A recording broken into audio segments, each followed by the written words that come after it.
70 years ago this month, something happened that changed the way New Zealanders saw the world. The Americans arrived.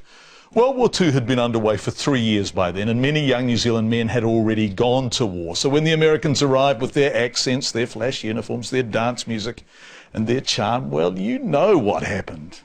Then, like the Kiwi boys before them, the Americans left for war too, and most of those wartime romances became victims of the war itself and of the back-to-reality post-war worlds. But not for Richard Tracey, US Marine who'd fallen in love with a Kiwi girl named Norma. He never forgot her, and on Saturday he came back to get her, Whena Owen, with a love story 70 years long. 6 a.m. Saturday morning, Auckland International Airport arrivals hall. Passengers from a Los Angeles flight are processing, and 89-year-old Norma Milford is waiting for one of them. It's scary. It's become very scary.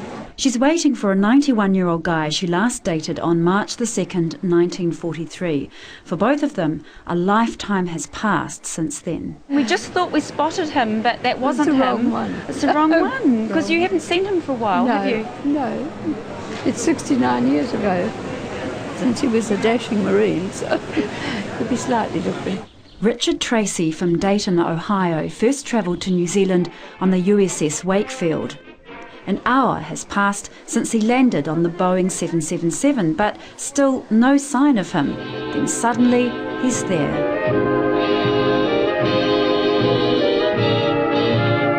Richard and Norma were engaged before he went off to war. They ended up married to other people. Their spouses have now died. Their love story began soon after Richard arrived in New Zealand. Well, we marched to the railroad station and then got on the train and rode to Camp Mackay or Paikop. He was sent to Palmerston North. That's where Norma was. They met on a blind date.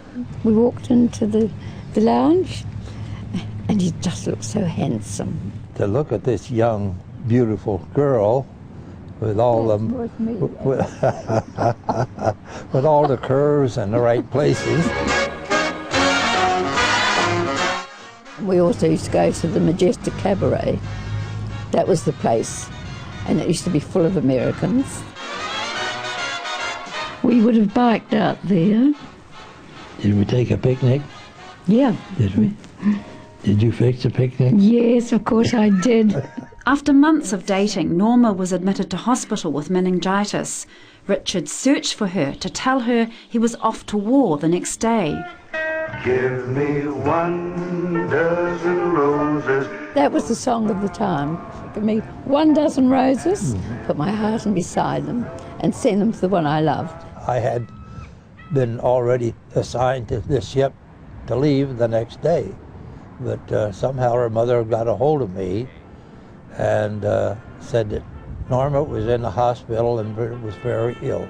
He couldn't get in contact with me, so he sent me these roses.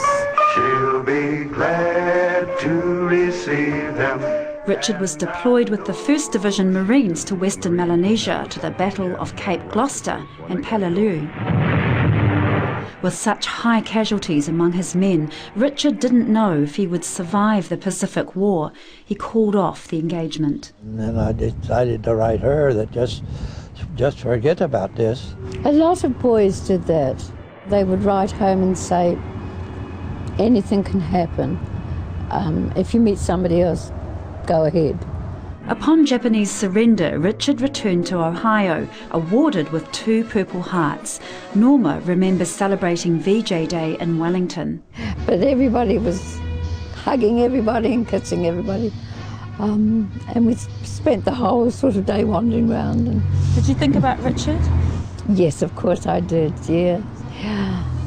Fast forward 7 decades to last year, when Richard showed a friend a photo of Norma. She said, well, who is this pretty girl? Both Richard and Norma are devout Catholics. Richard's friend emailed around the New Zealand parishes. Eventually, Norma's church secretary rang her with a question.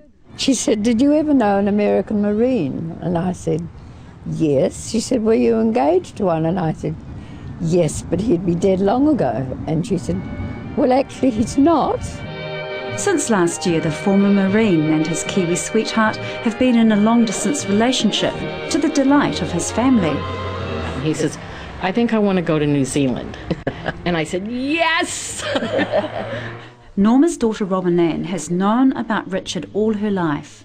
My immediate reaction was that Dick was so like my father, and he was a lovely man. Good. And also, your mother wasn't unlike my mother. She resembled my mom at that age. Whose name was also Norma, born in the same year. With Richard in Ohio and Kiwi Norma in Warkworth, what does the future hold? Happy birthday, dear Norma! Well, yesterday at Norma's 89th birthday party, there was a surprise. I was shaky as I was when it. What does it teach you about the human heart and age? It's never too late. Yeah. Yeah. And if somebody's been special, that maybe they always are special. Now, if people say you were lucky, I say we had a guiding hand. And I'm in love with you, and you're in love with me, and that's all we care about. They may or may not move across the world, but this former Marine and his Kiwi sweetheart have picked up from where they left off. It's never too late. Whena Owen reporting. Let's head up the coast from Auckland to Snells Beach, where our reporter Lachlan Forsyth is standing by with Richard and Norma, or sitting by, I think. Lachlan, hello. Hello there, John. Yeah, I'm thrilled to be up here at Norma's house with Norma and Richard. And I guess the first question is, Norma, did you ever think you'd be getting engaged again at the age of 89? No, and I'm sorry that the whole world has to know I'm 89. But as my son says, you're in your 90th year, Mother. No. You must be thrilled, though. Yes, yes. It's very exciting, actually, at this stage of your life. And Richard, did you ever worry that she was going to say no? Well, I told her, to me, it was going to be her 20th birthday, because when I met her, she had just turned 19, and I'm back again for her next birthday. So to me, she's 20 years old. I guess at this point you're getting those questions that every newly engaged couple gets, which is going to be, when you're getting married, where you're going to live. Have you even started talking about those things yet? No, we're just engaged. We're both too old to get married. Yes. So we'll just stay engaged. Yes. Like you said. And there wasn't... we found out we've got too many problems. Yes, we're old. We're worried now, and there's no sense of getting each other, pushing each other around, and as much as I would like to take care of her, I think she would be taking care of me before I did take care of her. You look very happy together. Had you ever actually considered the point where you may be sitting together like this, as an engaged couple? No, Yeah. And I couldn't say no because it was such a public proposal.